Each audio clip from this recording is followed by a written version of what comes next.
The Lord be with you. I'm Deacon Keith Fournier, and our first reading is from the book of the prophet Isaiah. Shout for all you are worth. Do not hold back. Raise your voice like a trumpet. To my people proclaim their rebellious acts. To the house of Jacob their sins. They seek for me day after day. They long to know my ways, like a nation that has acted uprightly and not forsaken the law of its God. They ask me for laws that are upright. They long to be near God. Why have we fasted if you do not see? Why mortify ourselves if you never notice? Look, you seek your own pleasure on your fast days, and you exploit all your workmen. Look, the only purpose of your fasting is to quarrel and squabble and strike viciously with your fist. Fasting like yours today will never make your voice heard on high. Is that the sort of fast that pleases me? A day when a person inflicts pain on himself? Hanging your head like a reed? Spreading out sackcloth and ashes? Is that what you call fasting? A day acceptable to Yahweh? Is not this the sort of fast that pleases me?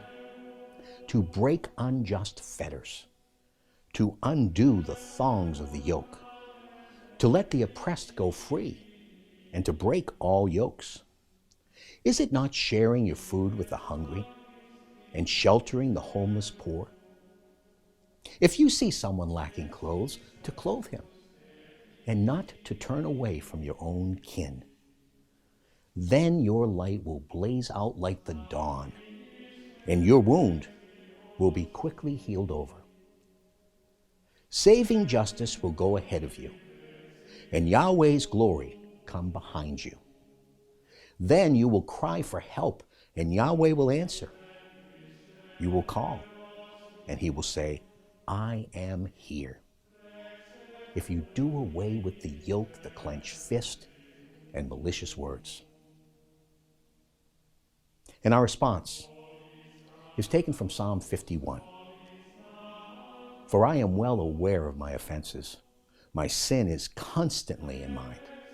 Against you, you alone I have sinned. I have done what you see to be wrong, that you may show your saving justice when you pass sentence, and your victory may appear when you give judgment. Remember, I was born guilty, a sinner from the moment of conception.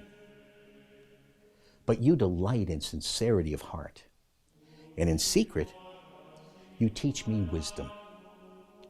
In your graciousness do good to Zion. Rebuild the walls of Jerusalem. Then you will delight in upright sacrifices, burnt offerings and whole oblations, and young bulls will be offered on your altar. A reading from the Holy Gospel according to St. Matthew.